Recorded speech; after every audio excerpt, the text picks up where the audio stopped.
नमस्कार, मैं हूं तुफैल रजा और आप देख रहे हैं पंजाब केसरी यूपी। और यूपी से इस वक्त एक राजनीतिक बहुत बड़ी खबर आ रही है। बड़ी खबर यह है कि आज जो है सीएम योगी की दिल्ली में एक बहुत बड़ी बैठक होने वाली है, जिसमें बीजेपी के नेता शामिल रहेंगे, जिसके जरिए आज जो है लोकसभा के चुनाव पर जो चर्चा होने वाली है उस पर आज लगभग फाइनलाइज हो जाएगा, सब कुछ तय हो जाएगा। बताया जा रहा है कि आज जो है दिल्ली में बीजेपी की एक बहुत बड़ी बैठक होने वाली है, जिसमें सीएम योगी, यूपी के प्रदेश अध्यक्ष शामिल होंगे, दोनों ही डिप्टी सीएम जो है वो भी शामिल होंगे। बताया जा रहा है कि अमित शाह, जेपी नड्डा के साथ जो है तमाम दोनों उप मुख्यमंत्री और मुख्यमंत्री सीएम योगी की मुलाकात होगी। बताया जा रहा है कि ओबीसी वोट को साधने के लिए आज जो है रणनीति बनाई जाएगी और तमाम जो लोकसभा चुनाव पर क्या रणनीतियां होनी चाहिए, क्या विस्तार होना चाहिए, कैसे बूथ को मजबूत किया जाना चाहिए, इन पर जो है वो चर्चा की जाएगी। ये बहुत बड़ी बैठक आज होने वाली है दिल्ली में। अब से थोड़ी ही देर बाद जो बैठक शुरू होने वाली है, जिसकी चर्चा पिछले कई दिनों से हो रही है। साथ ही ये भी बताया जा रहा है कि आज जो है कैबिनेट के विस्तार पर भी कहीं ना कहीं आज जो है वो मुहर लग सकती है। बताया जा रहा है कि दिवाली के बाद जिस तरीके से चर्चा चल रही थी कि यूपी के कैबिनेट में जो है वो विस्तार किया जाएगा, उस पर भी आज कहीं ना कहीं एक मुहर लग जाएगी। और आज जो है दिल्ली में बहुत बड़ी ये बैठक होने वाली है, जिसके जरिए लोकसभा चुनाव में क्या रणनीतियां होनी चाहिए यूपी में, खास करके 80 सीटों को लेकर, उस पर भी बताया जा रहा है कि चर्चा होगी। इसी खबर पर ज्यादा जानकारी के लिए हमारे साथ हमारे संवाददाता लखनऊ से सीधा जुड़े हैं अश्विनी जी। अश्विनी जी, आज जो है दिल्ली में बहुत बड़ी बैठक बीजेपी की, साथ में सीएम योगी मौजूद। बिल्कुल, निश्चित तौर पर देखिए, उत्तर प्रदेश के लिए आज बहुत ही अहम दिन भारतीय जनता पार्टी के लिए माना जा रहा है कि आज जो बैठक होने वाली, जिसमें जो पार्टी के राष्ट्रीय अध्यक्ष जेपी नड्डा और गृह मंत्री अमित शाह समेत तमाम जो पदाधिकारी रहेंगे वो मौजूद रहेंगे। या उत्तर प्रदेश की ओर से मुख्यमंत्री योगी आदित्यनाथ, दोनों डिप्टी सीएम ब्रजेश पाठक, केशव प्रसाद मौर्य, प्रदेश अध्यक्ष भूपेंद्र चौधरी समेत तमाम वहां पर नेता मौजूद रहेंगे। और ये कहा जा रहा है कि ये बैठक उत्तर प्रदेश के लिहाज से और आगामी लोकसभा चुनाव 2024 के लिहाज से काफी महत्वपूर्ण है कि एक और जहां मंत्रिमंडल विस्तार को लेकर चर्चा होगा, वहीं दूसरी ओर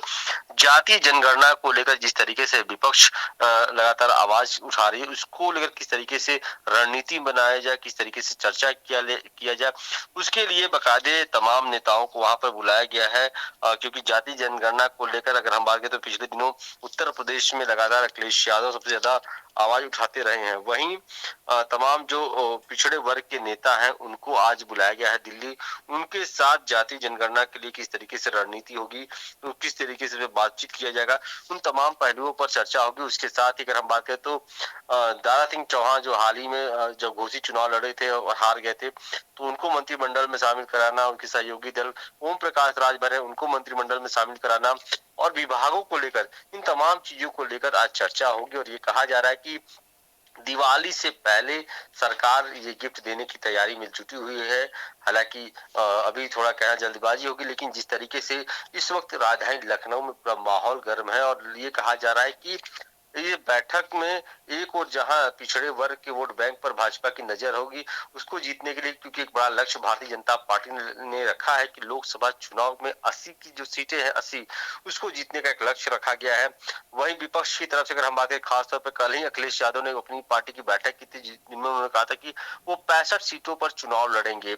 तो उसको लेकर क्या रणनीति होगी, पिछड़े जाति के जो वोट है उस पर क्या रणनीति होगी, इसके एक जो सामाजिक समरसता, यानी कि हम बात करें जो जातिगत वोटों को लेकर किस तरीके से सामाजिक ढांचा बैठाना है, उसको लेकर चर्चा होगी कि मंत्रिमंडल में कौन से चेहरे को शामिल किया जाए ताकि इसका फायदा 2024 के लोकसभा चुनाव में मिल सके। तो इन तमाम पहलुओं पर आज बैठक होगी। और खास तौर पर अगर हम बताएं तो ये कहा जा रहा है कि ये सबसे ज्यादा जो महत्वपूर्ण है वो मंत्रिमंडल विस्तार को लेकर, क्योंकि लंबे समय से उत्तर प्रदेश में मंत्रिमंडल विस्तार को लेकर चर्चाएं चलती रही समय समय पर। जब भी दिल्ली पे मुख्यमंत्री योगी आदित्यनाथ का दौरा हुआ या फिर हम बात करें जब वो अमित शाह और जेपी नड्डा से मुलाकात करते हैं, तो उत्तर प्रदेश में मंत्रिमंडल विस्तार को लेकर चर्चाएं गर्म हो जाती हैं। लेकिन इस बार ये कहा जा रहा है कि मंत्रिमंडल विस्तार को लेकर मुख्यमंत्री योगी आदित्यनाथ ने अपनी एक रिपोर्ट जो है वो अपने पार्टी के जो राष्ट्रीय अध्यक्ष हैं उनको सौंप दी है। कितने बजे से ये बैठक होगी अश्विनी जी, और क्या क्या अहम मुद्दे रहेंगे? बताया जा रहा है कि कैबिनेट के विस्तार पर भी ज्यादा फोकस रहेगा, क्योंकि ओपी राजभर का बयान भी सामने आया था बीच में। अभी देखिए कल जिस तरीके से डिप्टी सीएम ब्रजेश पाठक ने सुभाषपा अध्यक्ष ओम प्रकाश राजभर से मुलाकात की और मुलाकात के बाद सुभाषपा अध्यक्ष ने कहा कि बहुत जल्द ही जो कि मंत्रिमंडल विस्तार को लेकर चर्चा की गई है, बहुत जल्दी मंत्रिमंडल का विस्तार होगा। वो खुद जो है गृह मंत्री अमित शाह से मुलाकात करेंगे 7 नवंबर को और उसके बाद आगे की जो तारीख है उस पर उन्होंने ये भी कहा था कि मेरे साथ दारा सिंह चौहान भी मंत्री पद का शपथ लेंगे। यानी जिस कॉन्फिडेंस के साथ ओम प्रकाश राजभर ने ये दो बातें रखी हैं, उसके बाद से चर्चाएं काफी गर्म हो गई कि उत्तर प्रदेश में बहुत जल्द मंत्रिमंडल का विस्तार होगा। इसके साथ सबसे ज्यादा जो जरूरी है आज की बैठक में अनुसूचित जाति सम्मेलन को लेकर कि पिछड़े जाति के वोट बैंक पर क्योंकि हमेशा से नजर बनी है और एक बड़ी पकड़ रही है भारतीय जनता पार्टी की पिछड़ी जाति वोट बैंक को लेकर और लगातार उसमें इजाफा भी होता रहा है। लेकिन पिछले दिनों उत्तर प्रदेश में जिस तरीके से जाति जनगणना की बात सामने आई है उसके बाद कहीं न कहीं भारतीय जनता पार्टी को ये लग रहा है कि जो अखिलेश यादव ने अपना पीडीए का नारा दिया है इसका असर लोकसभा चुनाव में देखने को मिल सकता है, क्योंकि इससे पहले पुरानी पेंशन बहाली को लेकर तमाम जो शिक्षक वर्ग है उनकी नाराजगी देखने को मिली रहता है। तो ऐसे में नई सरकार चाहती भी कि जो लक्ष्य रखा है उस लक्ष्य में किसी भी प्रकार की कोई कमी आए। अगर हम बैठक की बात करें तो ये कहा जाए कि करीब दोपहर 12 बजे के बाद ये बैठक शुरू होगी और कई चरणों में ये बैठक होने वाली, क्योंकि सबसे पहले ये मुख्यमंत्री योगी आदित्यनाथ, प्रदेश अध्यक्ष भूपेंद्र चौधरी के साथ ये बैठक की जाएगी। उसके बाद तमाम जो पिछड़े वर्ग के नेता है और जो विधायक और सांसद है, जिसमें साध्वी निरंजन ज्योति से लेकर बीएल वर्मा समेत तमाम जो उत्तर प्रदेश में सांसद और विधायक है उनको बुलाया गया है, तो उनके साथ भी राष्ट्रीय अध्यक्ष बैठक करेंगे और किस तरीके से उस पर जाति समीकरण को लेकर चर्चा हो उस पर भी आगे की रणनीति तैयार करेंगे। चलिए, बहुत बहुत शुक्रिया अश्विनी जी। तो ये थे हमारे संवाददाता अश्विनी जी जो कि बता रहे थे कि आज दिल्ली में काफ़ी बड़ी अहम बैठक होने वाली है जिसमें यह तय हो जाएगा कि आखिर कैबिनेट में विस्तार होगा, कैसे क्या कुछ होगा। साथ ही साथ ये भी तय होगा कि आखिर लोकसभा चुनाव में जो है 80 की 80 सीटें को आखिर कैसे जीता जाए, क्योंकि लोकसभा आने वाले वक्त में लोकसभा चुनाव है और ये सीएम योगी का बेहद ज़्यादा अहम दौरा माना जा रहा है। ये दिल्ली दौरा काफ़ी ज़्यादा खास है।